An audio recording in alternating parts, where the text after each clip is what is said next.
Gente, hoje a gente tem um assunto caliente para conversarmos dentro do assunto de vida cristã, que tem sido o tema dos nossos meses de fevereiro e que será de março.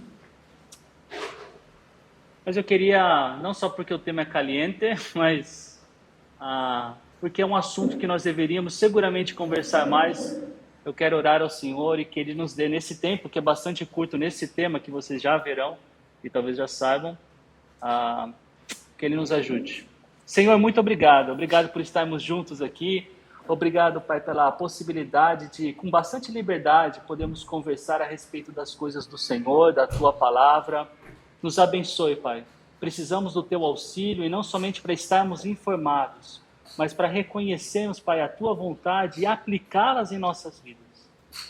Eu peço ao Senhor, Pai, para que me ajude, que eu seja sensível, que eu também seja amoroso, seja didático. Eu oro assim em nome de Jesus. Amém. Então tá aí o nosso assunto agora revelado para vocês. Quem de vocês já mentiu? Levanta a sua mão. Robson, você nunca mentiu? Eu quero ver a mãozinha levantada, hein? Eu quero... Isso, eu quero ver essa mãozinha levantada, hein? Vamos lá. Quem de vocês já desejou, já cobiçou ter alguma coisa que outra pessoa tinha? Levanta a sua mão.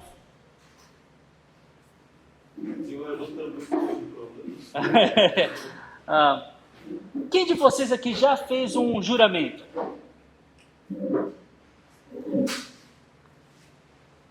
Quem de vocês, agora um pouquinho mais pegadinha, tá? Mas quem de vocês já matou alguém?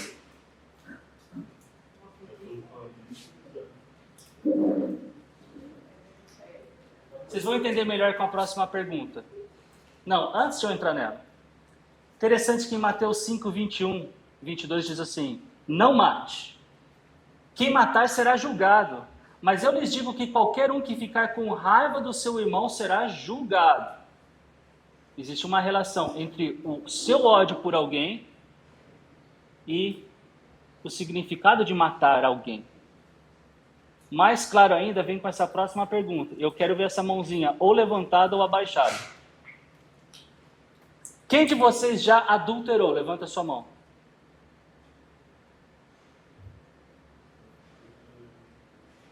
Júlia, você nunca adulterou? Você casou agora, mas... Pedro, você nunca adulterou, já casou agora, mas... Mas olha o que a Bíblia fala. Mateus 5, 27 e 28. Não cometa adultério. Mas eu lhes digo, quem olhar para uma mulher e desejar possuí-la, já cometeu adultério em seu coração. Eu vou perguntar de novo aqui. Quem aqui já cometeu adultério, levanta a sua mão.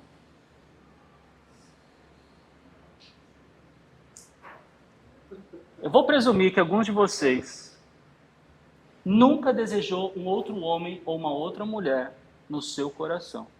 E que você é bem diferente da maioria das pessoas, se você não levantou a sua mão. Também posso pensar que ou você não conhece a profundidade do pecado o suficiente para levantar a sua mão.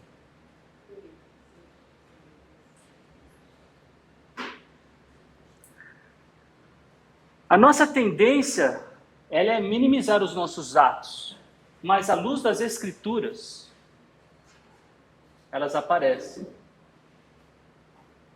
E,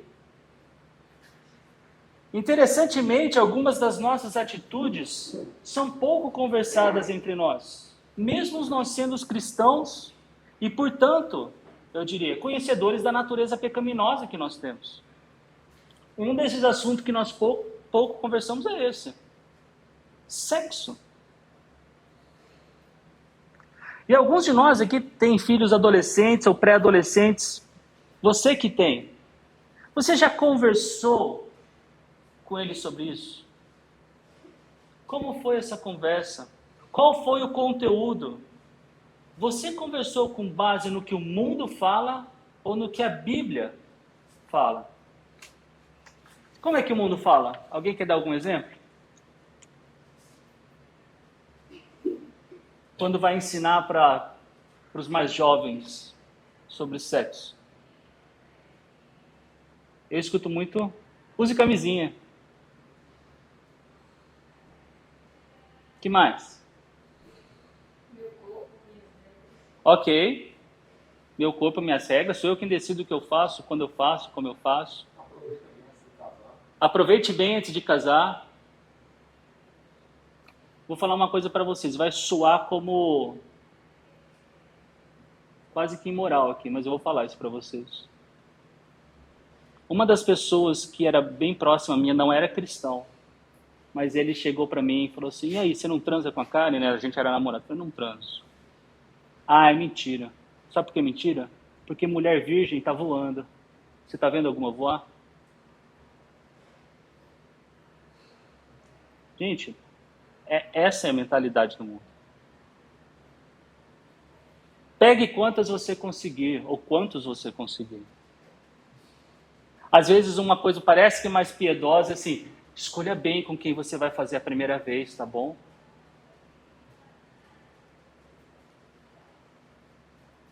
Isso aqui é muito fora do comum que eu estou falando para vocês? Mas você sabia que o criador do sexo é Deus? Foi Ele quem nos criou seres sexuais. Ele nos criou macho e fêmea. Isso significa, inclusive, que a nossa sexualidade, ela faz parte de quem nós somos. E não meramente algo que nós fazemos. E esse tipo de afirmação, ele vai contra que tipo de ideia pós-moderna? Nem sei se é só pós-moderna.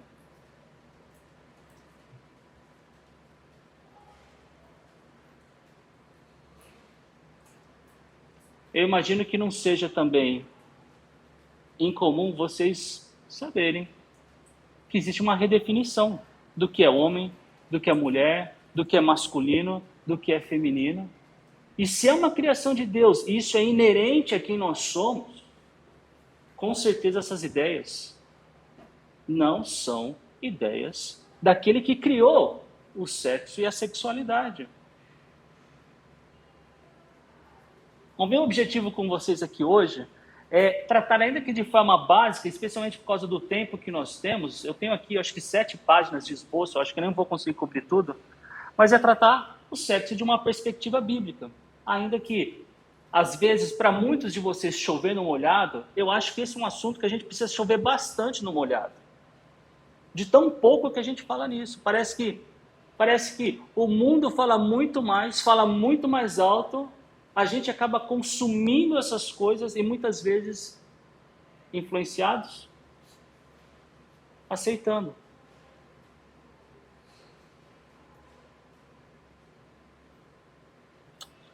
A nossa sociedade, ela fala de valores cristãos.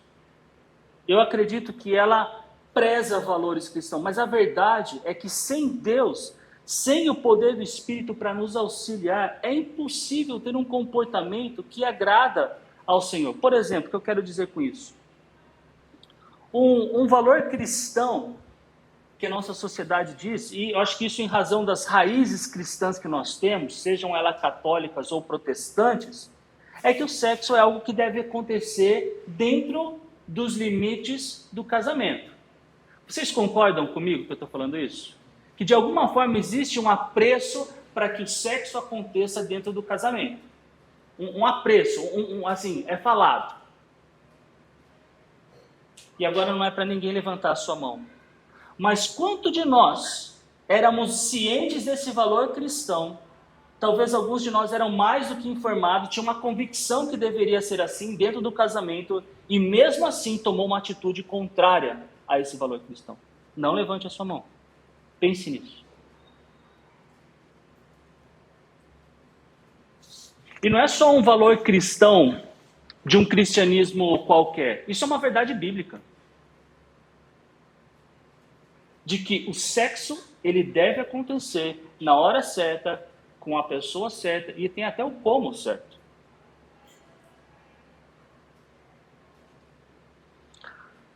A Bíblia, ela tem uma visão muito positiva sobre o sexo. Claro, foi Deus quem criou o sexo, foi Ele quem nos criou homem e mulher. Lembrem-se, antes da queda, o homem e a mulher estavam nus e não tinham vergonha. Alguém pode abrir para a gente lá em Gênesis 2, 25?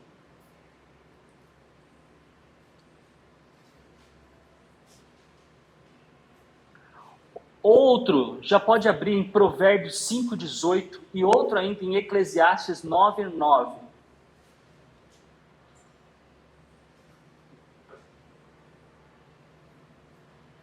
Então lá em Gênesis 2, a gente vê o relato da criação. Parece que Moisés dá um zoom in no capítulo 1, especialmente no 6º dia. Vai falar um pouquinho mais do homem, de quando veio a mulher. E antes de começar o relato da queda, no capítulo 3, vai dizer que eles estavam nus e o quê? Como diz o versículo? Eles não se envergonhavam. E é interessante, eu acho que tem até eu acho bem legal isso. É o último versículo do capítulo 2, tem a queda, e aí qual é a primeira coisa que acontece logo depois da queda? Eles estavam nus e sentiam vergonha. A vergonha vem como resultado da queda, da entrada do pecado entre os seres humanos. Ele não é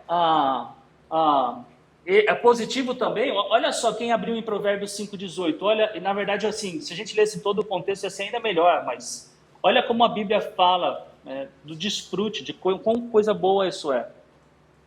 Quem abriu e quiser ler. Seja bem-vindo do teu manancial e alegra-te com a mulher da tua mocidade. Ok, então o sexo era para ser desfrutado. É para ser desfrutado e no tempo certo. Eclesiastes 9:9, nessa mesma linha. Quando você viver nesse mundo de ilusões, aproveite a vida com a mulher que você ama. Por isso, é tudo que você vai receber pelos seus trabalhos nessa vida dura que Deus lhe deu. Ok. Desfrute do seu marido, da sua esposa.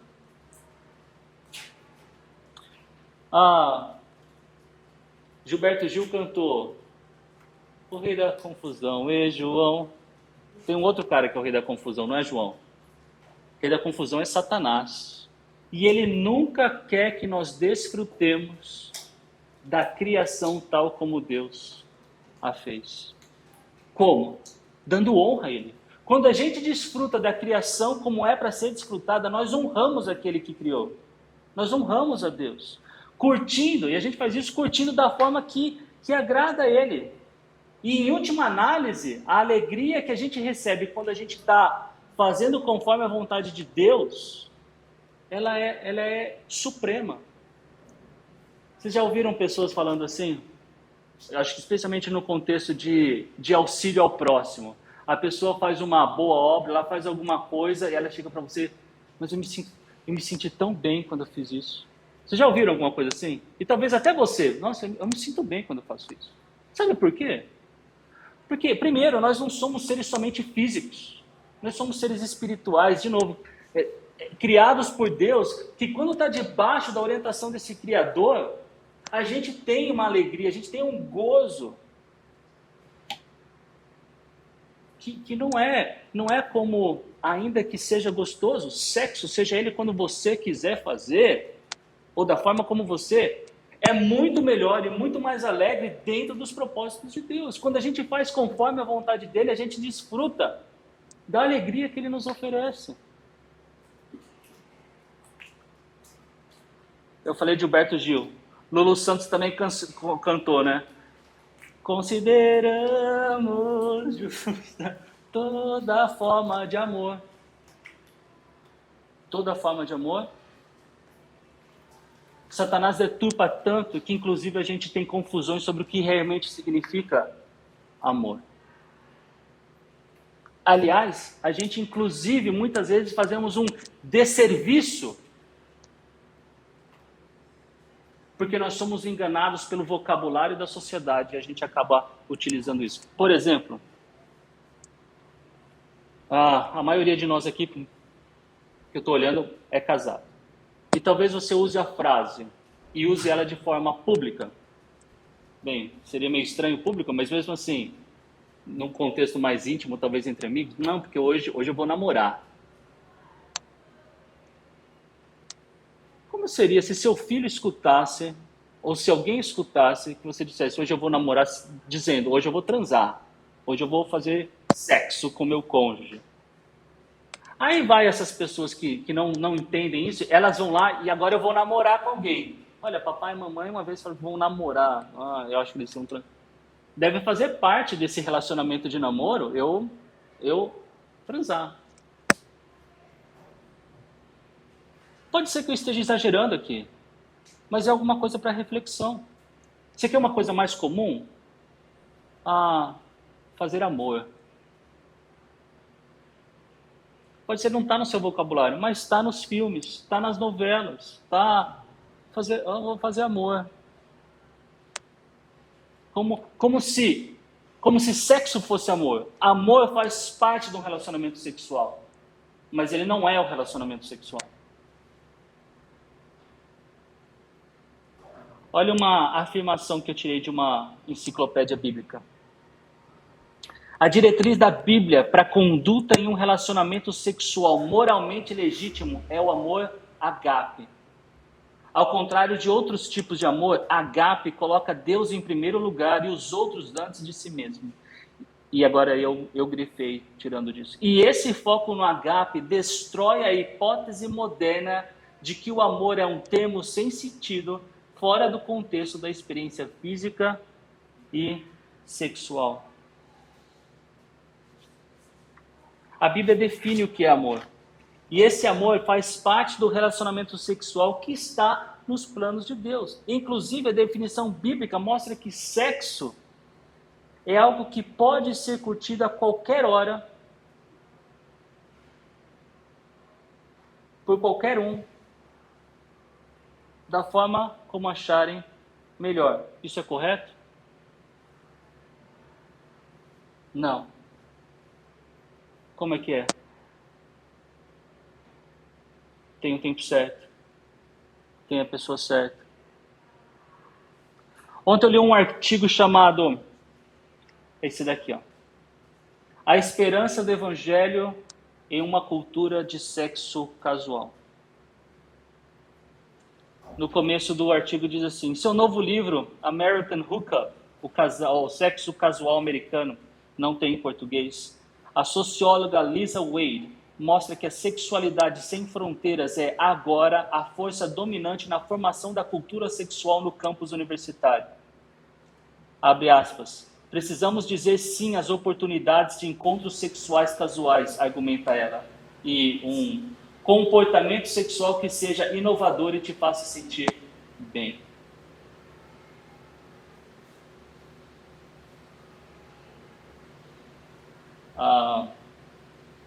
Nádia, você é professora universitária. Você quer fazer algum comentário sobre o que você percebe, as suas percepções sobre, talvez, a compreensão sexual de universitários? Não sei. Eu posso falar, para aquecer o negócio, eu posso falar. Eu passei por uma universidade entre 99 e 2005. E eu vi coisas que provavelmente se veem somente em filme pornográfico. Tem pessoas na minha classe que, homens e mulheres, um dia está com outro, outro dia está com outro, ainda mais quando você tem algumas coisas do tipo não vai fazer esporte, vai para um outro lugar.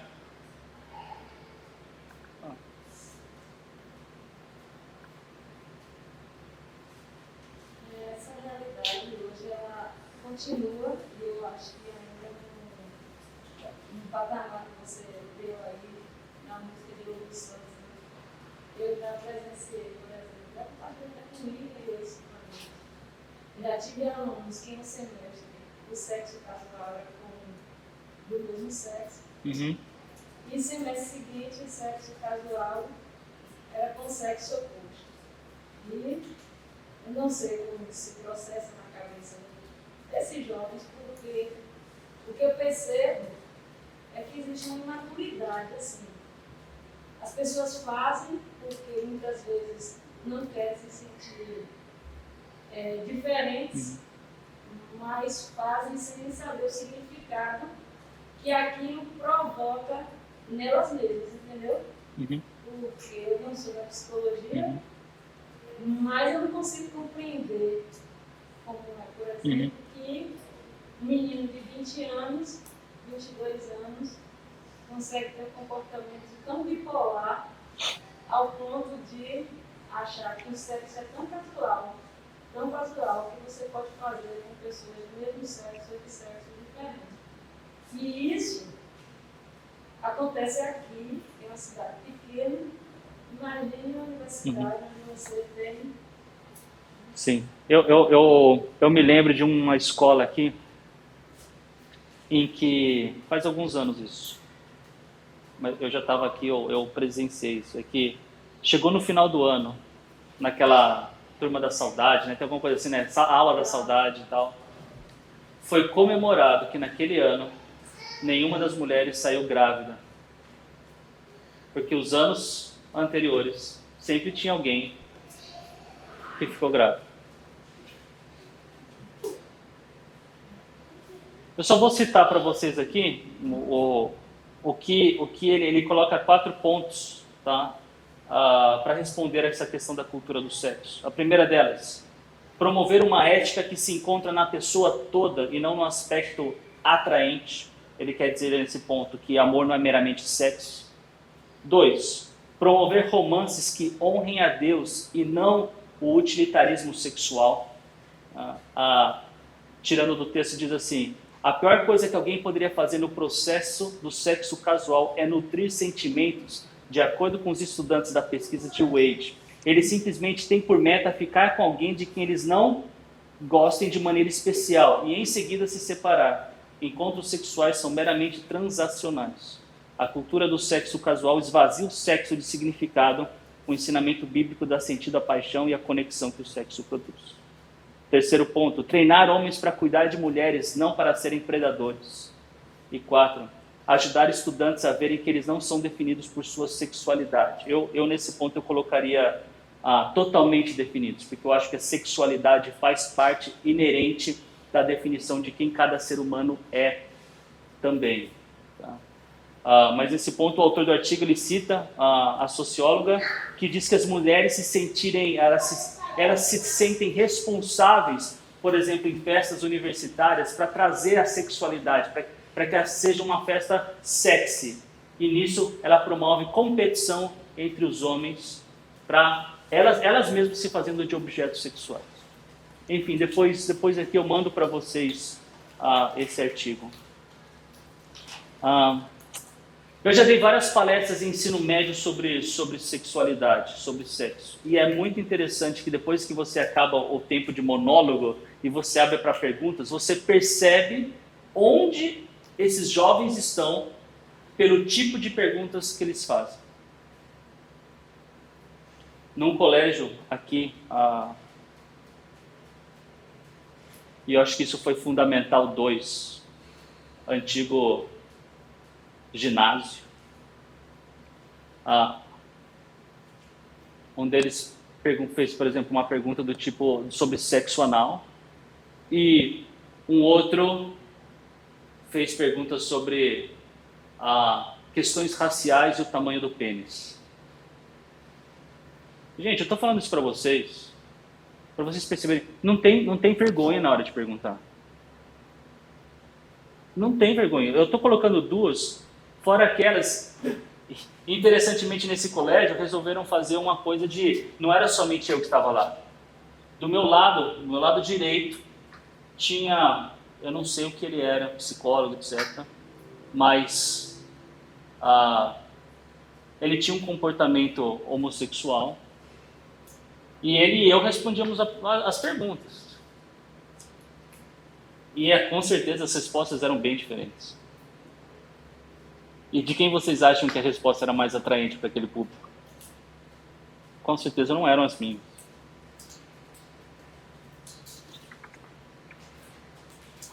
E eu estava falando para vocês um pouco de valores cristãos, e muitas vezes esses valores cristãos eles parecem ser um sentimento, porque a gente cresceu numa determinada cultura, numa cultura, por exemplo, monogâmica. Quando eu falo monogâmica, os casamentos, nós não temos várias mulheres. A gente tem alguns valores que são construídos junto com a nossa cultura, mas muitas vezes a gente não sabe se isso realmente é vontade de Deus ou não. Então eu queria mostrar para vocês com algumas passagens bíblicas, algumas, e de novo, talvez muitas delas chovendo molhado, mas eu acho que mais uma vez é importante a gente chover bastante nesse assunto, né? O que Deus fala a respeito disso. Então, por exemplo, eu acredito que aqui é unânime o conhecimento de que a homossexualidade é pecado e não é o desejo. Mesmo assim, abram lá em Levítico 18, 22, e outra pessoa abre em 1 Coríntios 6, 9.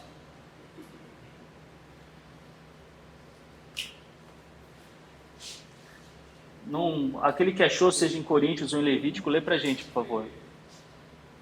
Levítico 18, 22.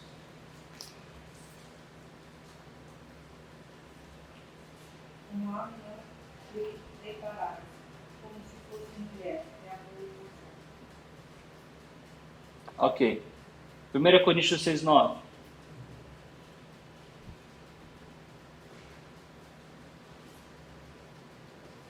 Não sabeis que os injustos não vão herdar o reino de Deus? Continua. Não erreis, nem os fornicadores, nem os idólatras, nem os adúlteros, nem os efeminados, nem os sodomitas, nem os ladrões, nem os avarentos, nem os bêbados, nem os maldizentes, nem os roubadores herdarão o reino de Deus. Ok, aí além de homossexualidade, apresenta até outras formas de sexo nessa passagem. Adultério não é a vontade do Senhor. Êxodo 20, 14. Está lá na lista dos 10 mandamentos. Nem precisam ir para lá. Não adulterarás. Sexo antes do casamento. 1 Coríntios 6, 18. 1 Tessalonicenses 4, 3.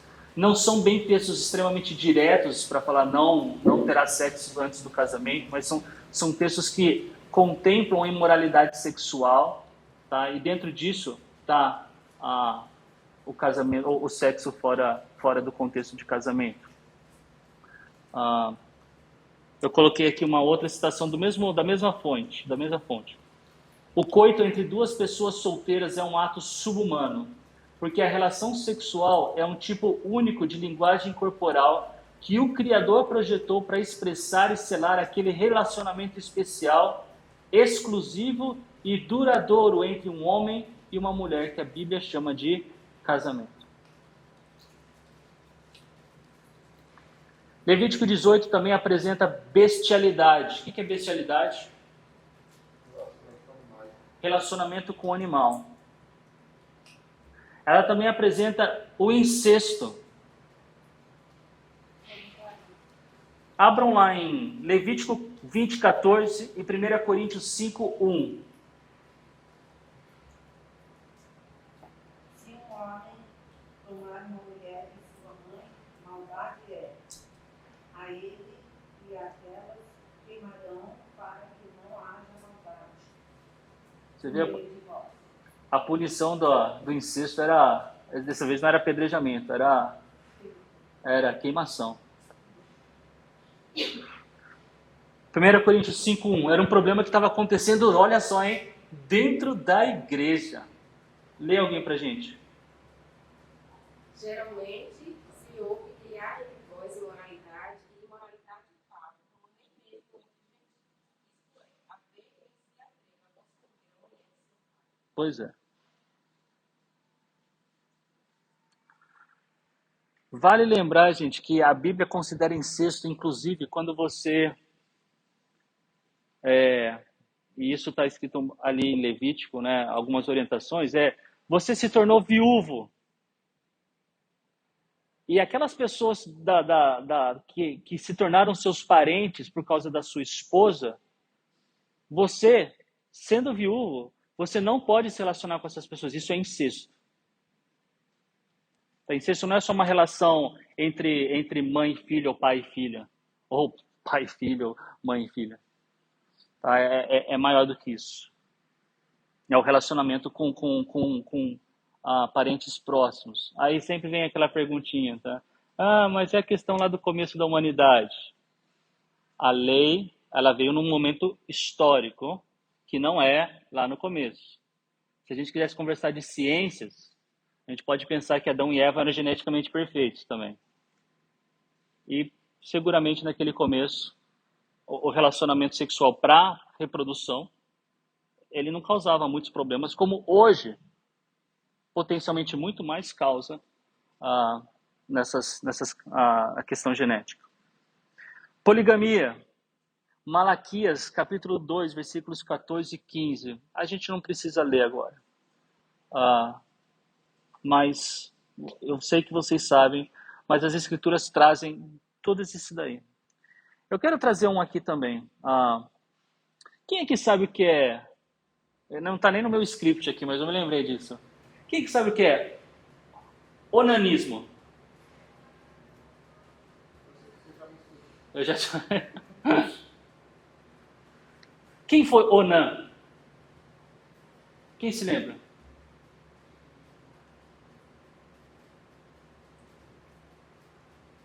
Gênesis 38.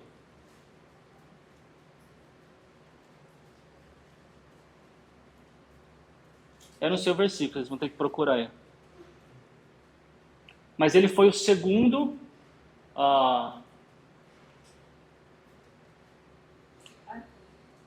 Fala, Júlio. Então Judá... Pode ler. Então Judá disse a Onã: case-se com a mulher do seu irmão, cumpra suas obrigações de cunhado para com ela e dê uma descendência ao seu irmão. Não, pode parar por aí. Então Onã foi aquele que ia cumprir com a lei de Levirato, com as obrigações de cunhado. Para quem não se lembra, vamos supor, se eu tivesse um irmão, eu não tenho, mas se eu tivesse um irmão naquela época, eu morria sem filhos com a Karen, ele tinha a obrigação familiar de cunhado de se casar com a Karen, ter filhos e na verdade isso ia manter uma geração que na verdade era minha. Tá? Não vamos entrar aqui nos detalhes disso, mas por que eu trouxe isso? Porque o onanismo, equivocadamente, se tornou sinônimo de masturbação. E o que acontece com Onã? Onã também morre nessa história. Ele se relaciona, só que ele tem um coito interrompido. Ao invés de fazer isso e manter essa geração para o irmão falecido, ele, na hora de ejacular, ele ejacula fora e isso é um coito interrompido. Isso não é masturbação. Mas muito na história da igreja foi se ensinado que a masturbação era errada, inclusive chamando a ponto do onanismo, mas isso não é a realidade. Não é a realidade que a masturbação seja errada, que o onanismo seja masturbação. Eu creio, e eu falo aqui, eu vou ler para você da forma como eu escrevi. O sexo foi feito para dentro sobre masturbação. O sexo foi feito para dentro do contexto do casamento. Entendo que a masturbação feita em parceria pelo casal é legítima. Mas o ponto é especialmente porque a masturbação é uma simulação do sexo que foi feita para existir no contexto do casamento. Além disso, a masturbação imoral traz pensamentos que foram proibidos pelo próprio Senhor Jesus, desejar uma mulher ou um homem que não lhe pertence. Portanto, na minha concepção, masturbação entra dentro de uma lista de questões equivocadas a respeito de sexo.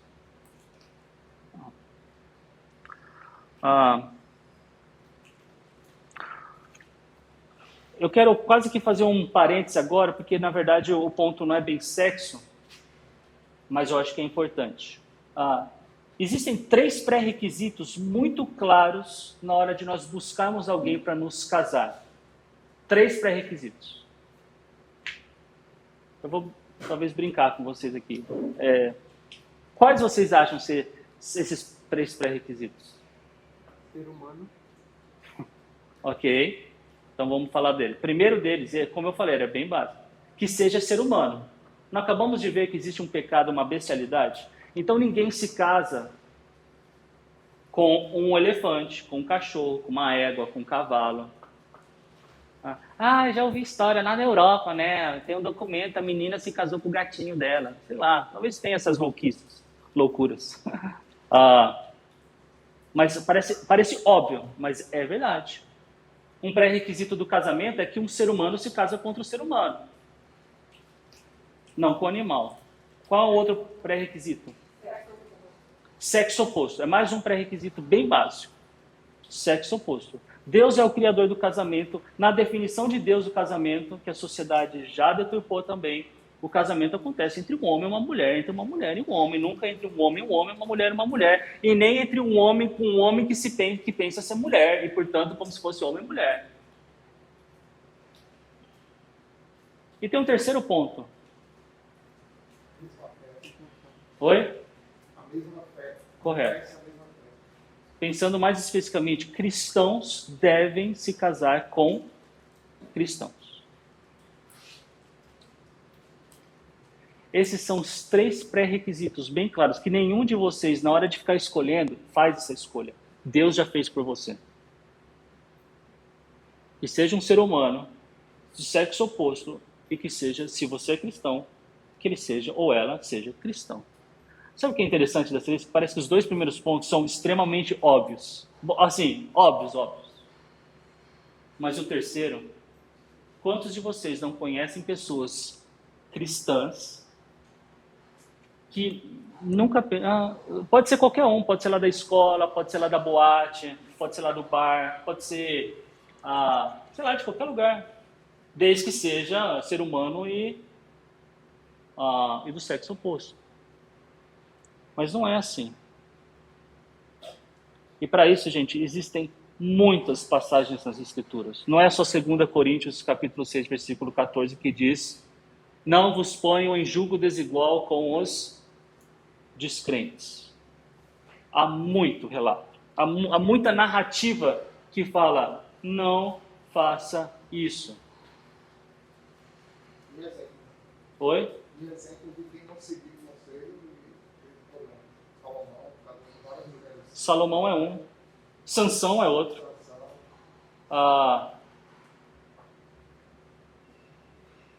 Isaac e Rebeca tiveram Jacó e Esaú. Esaú não seguiu o preceito. Abraão foi procurar alguém do meio da parentela dele. Quando Moisés escreve a lei, ele faz: não se casem com mulheres deste povo. Ele fala isso em Êxodo 34, fala isso em Deuteronômio. Mesmo em Deuteronômio, capítulo acho que 20 ou 24, vai falar de quando era espólio de guerra, mesmo aquelas mulheres de outros povos que eles dizimaram lá os homens, vieram as mulheres, tinha um rito para aquelas mulheres poderem, raspava a cabeça delas e para que elas fossem cogitadas como esposas. Você tem coisa em Oséias, enfim, gente, são vários.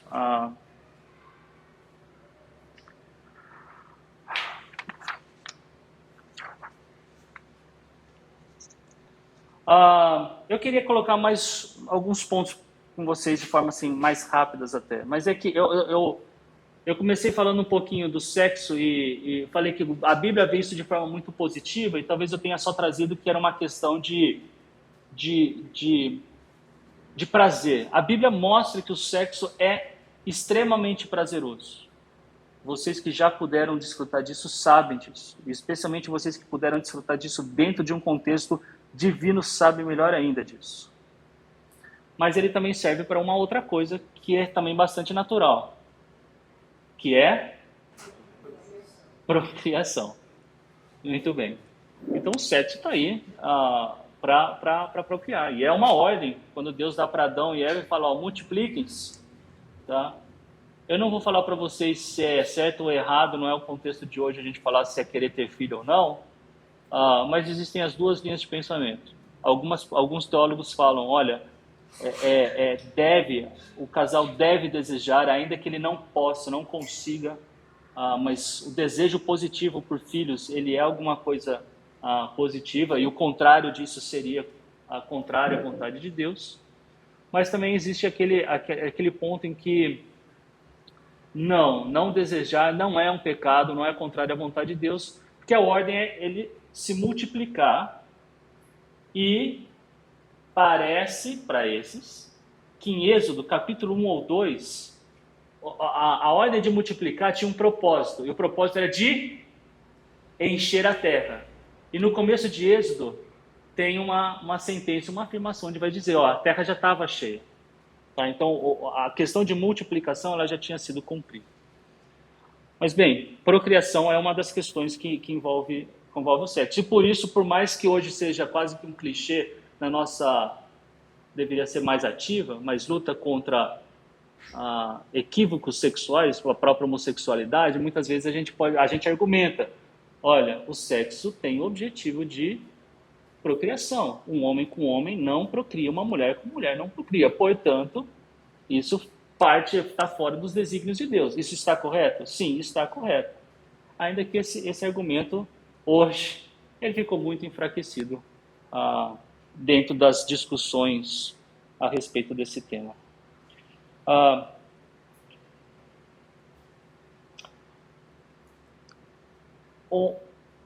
O sexo, durante muito tempo, ele foi visto, e eu lembrei disso agora, eu tinha um amigo na faculdade, ele se casou logo depois da faculdade, ele era católico, e ele na verdade estava pisando numa igreja evangélica, a noiva ainda não, mas eles foram fazer um curso de casados na igreja católica.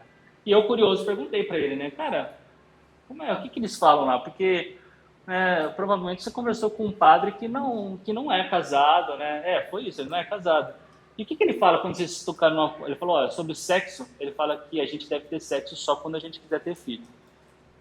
Foi isso que ele me disse. Tá? Eu não ouvi isso do padre. Mas isso me fez lembrar que, no contexto religioso, de forma geral, o sexo ele foi durante muito tempo, eu acho que em alguns contextos ele ainda é, visto de forma negativa. Por quê? Porque historicamente ele foi considerado ser o fruto que Eva e Adão comeram. O que eles fizeram lá foi sexo. E por isso o sexo é alguma coisa errada que não deveria acontecer. E por isso o celibato, né, escolha de algumas ordens entre o catolicismo, ele é tido como algo de maior santidade. E isso contamina, isso influencia a sociedade a pensar o quê? O sexo não é uma coisa assim pura. Pelo contrário, ele é tão puro quanto aquele que criou, desde que, de novo, dentro dos princípios que ele colocou. E por fim, alguém... Oi. Virgindade de Maria. Também tem isso, né? Também tem isso, bem lembrado, Júnior. A virgindade de Maria e a virgindade da mãe de Maria. Para aqueles que conhecem um pouquinho mais o catolicismo, sabe que é uma doutrina católica que Maria não somente teve Jesus virginalmente, isso é bíblico, mas que Maria foi concebida virginalmente. Tá? Se você não sabia disso, agora você sabe. E eu queria terminar o nosso tempo olhando o texto de 1 Coríntios 7, versículos 2 e 5.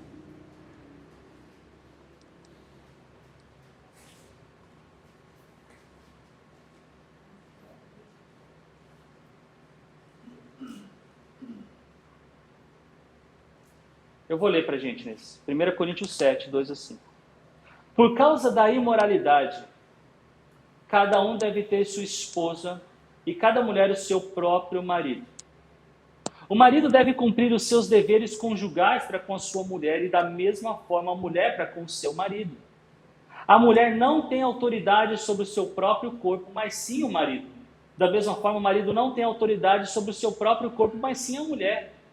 Não se recusem um ao outro, exceto por mútuo consentimento e durante certo tempo, para se dedicarem à oração. Depois, unam-se de novo, para que Satanás não os tente por não terem domínio próprio.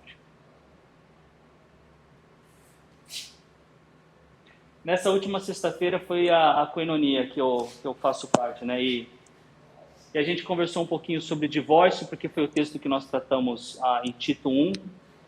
E uma pessoa ali disse assim, aí tem aquela mulher que não quer mais fazer sexo com o marido. Ela espera até que ele arranje alguém fora do casamento e ela pede divórcio.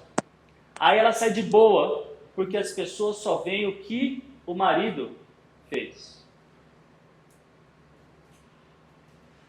Eu não estou sendo ipsis literis aqui, mas foi isso.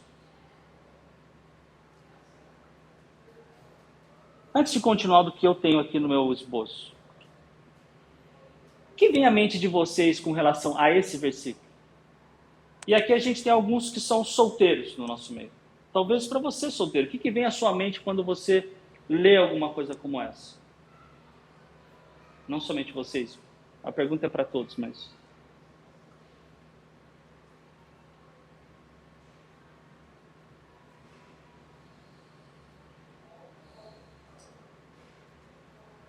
Em relação ao princípio. Em relação à passagem.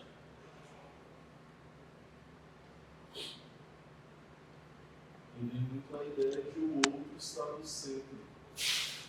Ok. Dedicação ao outro. Ok. Então uma coisa que não era assim quando eu falei que era básico do sexo, eu acho que não é básico do sexo a gente pensar que o sexo existe num contexto onde a gente valoriza o prazer do outro e não o meu próprio. A prioridade é você conceder prazer para o seu cônjuge e não buscar o máximo de prazer para si mesmo. Ótimo, Marcos. Vocês conseguem ver isso na passagem? Se falar não, eu vou entender que todo mundo está concordando comigo.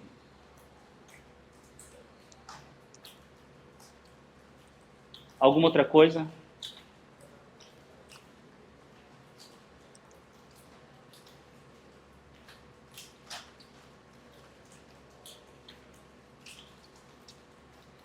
Tem a questão da exclusividade. Ok, esse é mais um ponto que está falando aí. Da exclusividade.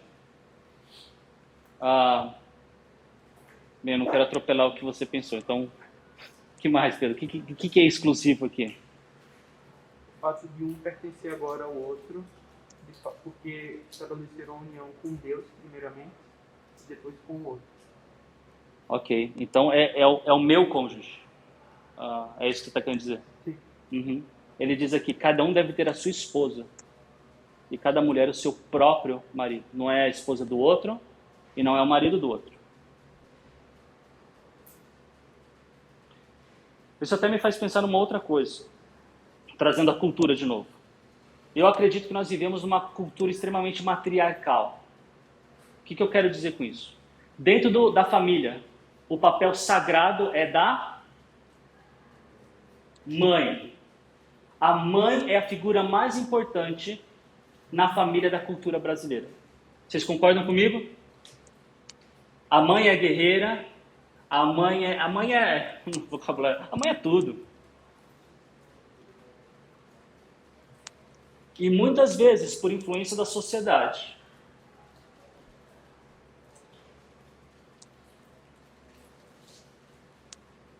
a gente se esquece que a mãe e os filhos não formam uma só carne. O relacionamento mais forte que existe humano, que Deus diz, é o relacionamento conjugal, é entre marido e esposa, e não entre mãe e filhos e nem entre pai e filhos. A mãe dá vida pelos filhos, mas a mãe não dá vida pelo marido, ou a esposa não dá vida pelo marido. E, gente, infelizmente na nossa cultura também tem muita coisa que vale mais a pena a mãe dar vida pelos filhos do que pelo marido. Mas não é nesse ponto que eu quero tratar. Eu quero tratar que existe uma supervalorização de um relacionamento paternal, especialmente maternal, do que propriamente do cônjuge. Onde dentro da família você percebe que o time ali dentro não é dos cônjuges, é com os filhos.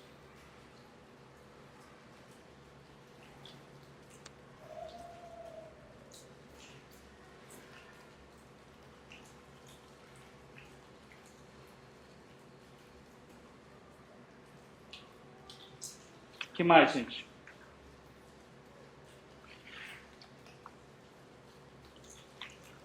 Acho que está bem claro aqui. Eu só acho que vocês não falaram, não sei se foi por vergonha ou não.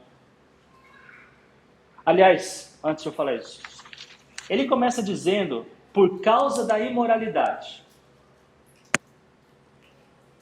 E aí ele vai falar, cada um tem o seu marido, a sua mulher. E aí ele vai falar que não é o homem que tem autoridade sobre o seu próprio corpo, é a mulher, e no caso da mulher o contrário. E depois ele vai falar para não se recusarem, a não ser por mútuo, dos dois, consentimento. Dá um tempo e depois parece que é iminente. Mas ó, não perca tempo, não fica muito tempo nesse pause aí. Voltem. E porque ele fala para que Satanás não os tente. E eu comecei falando desse comentário que o irmão fez durante a coinonia.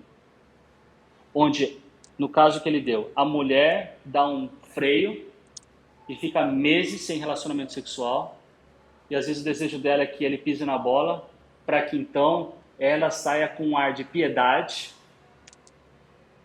ela não vai aceitar aquilo e vai pular fora do casamento. Gente,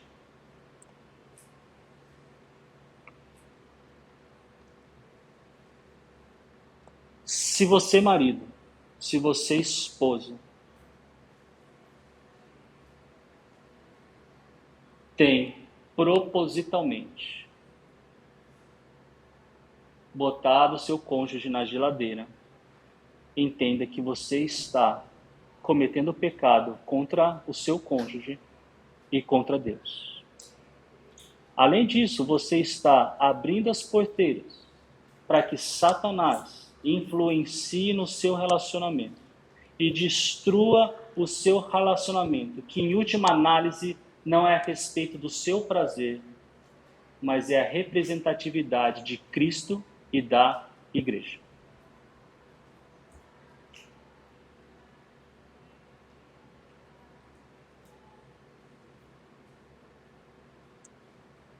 Ah, mas eu não estou afim.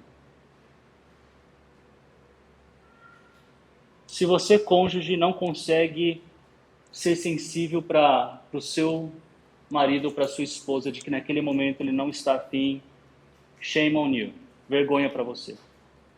Agora, se você, cônjuge, marido ou esposa, um dia está com dor de cabeça, outro dia está com coriza, outro dia está com a cabeça muito ocupada, está preocupado, outro dia, e está ali o seu cônjuge, querendo desfrutar de algo que ele só pode desfrutar com você, e você não abre mão, como ele já abriu no dia da dor de cabeça, já abriu no dia que está passando mal, já abriu no dia que está cansado, já abriu na mão que teve um sonho, no dia que os filhos deram muito trabalho, no dia que o carro quebrou, no dia que no trabalho discutiu com o chefe.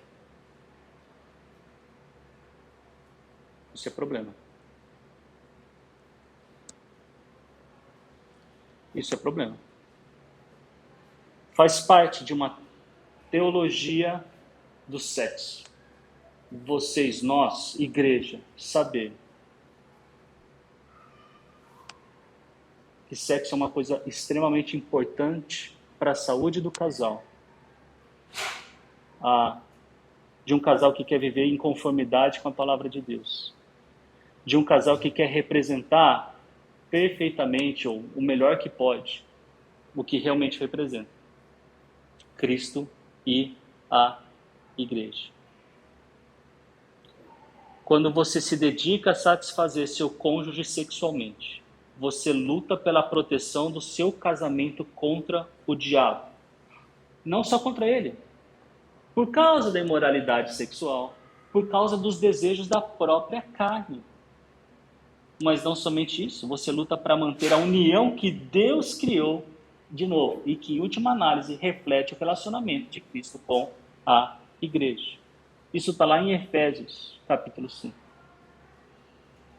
Mulheres, esposas, tananana, maridos, tananana, e vai chegar no final, este é um mistério profundo, porém, refiro-me a Cristo e à igreja.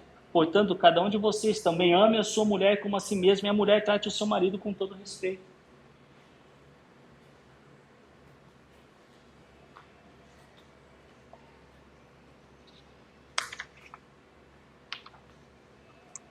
Alguém quer comentar alguma coisa?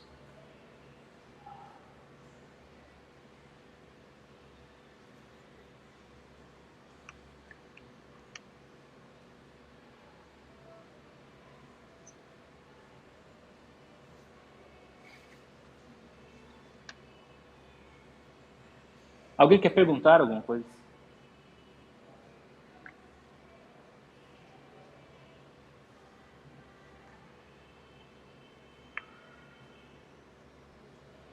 Eu não dei muita atenção específica à vida sexual do solteiro.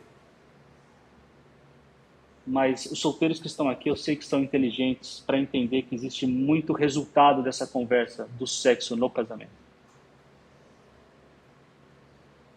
Quando eu falo para o casado, eu estou falando de não adultério. Quando eu estou falando para o solteiro, eu estou falando não fornique. Não transe antes do tempo. É interessante ver que as igrejas hoje, elas têm tratado de uma forma muito parcial essa questão do sexo antes do casamento. A gente tem conhecimento de igrejas que jovens eram líderes, estavam à frente de louvor, à frente como professores de crianças, e cometem o sexo antes do casamento. E simplesmente a solução é, então vamos casar. Não tratam o pecado para depois casarem. Não, houve o ato, vamos casar, porque aí, né, infelizmente. Então, é triste ver que teria que ser algo tratado com mais influência, principalmente na questão dos jovens. Tem também cada vez mais morando juntos para fazer um test drive. Para ver se vai dar certo. E continua lá, né? Tem uma igreja mesmo que a gente conhece, que o casal teve relação, a moça engravidou, com 4 meses é que o pastor ficou sabendo que ela tinha tido, e ela participando do louvor, o rapaz tocando violão. Aí qual foi a decisão do pastor lá? Então casa não, resolve o problema. Não é tratado. Esse faz parte do tratamento, né? Mas não é todo ele. Vocês estão cientes dessas coisas que estão acontecendo? Só é problema geralmente quando tem a gravidez. Você falou aí, foi mais um problema que a gravidez Isso. do que estarem assim. Porque geralmente é normal ver os jovens hoje juntos, saindo juntos, viajando juntos, fazendo tudo juntos, aí para namorados. Mas se engravidar, aí tem todo um problema tratado na igreja e não é tratado também da forma correta, né? Não é nem ensinado antes e nem tratado da forma correta a situação. Hoje é domingo de carnaval.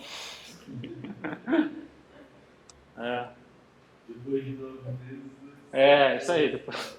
Tem gente aqui que não sabe o que é essa banda. O pessoal aqui já não. Já que eu já citei Lulu Santos, né? Gilberto Gil, por que não? O Jacaré.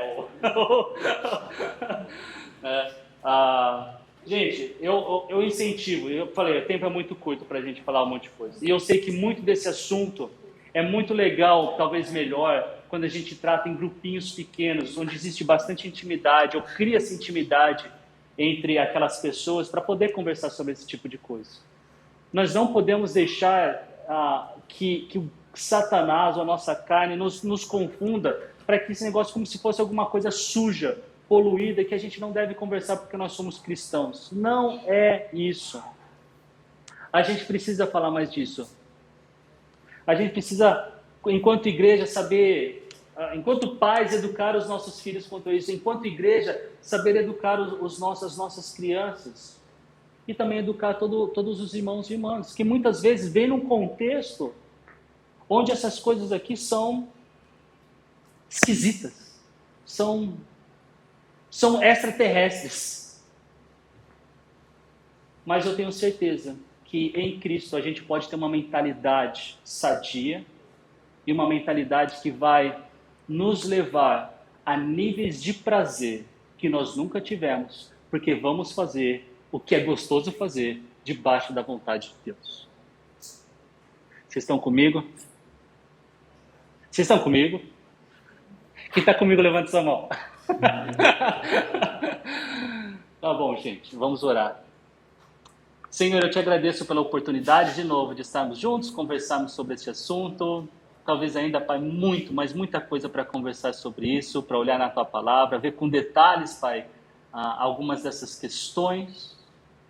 Mas, acima de tudo, Pai, nos faz lembrar de que o Senhor é o Criador do sexo, o Senhor determinou um tempo para que isso acontecesse, que a gente aprenda, Pai, a respeito dessas coisas. Que a gente aprenda, Pai, como fazer isso de forma que glorifica o Senhor que criou isso. Próprio, a espera, Pai, para que as coisas aconteçam da forma adequada, no tempo adequado. Dê para aqueles que são casados, Pai, os olhos corretos no lugar correto. Dê a nós, Pai, a compreensão da importância do relacionamento sexual dentro e fora do contexto do casamento. Transforme os nossos corações, Pai. E que isso, Pai, também seja um instrumento de anunciarmos a Tua Palavra, o Evangelho.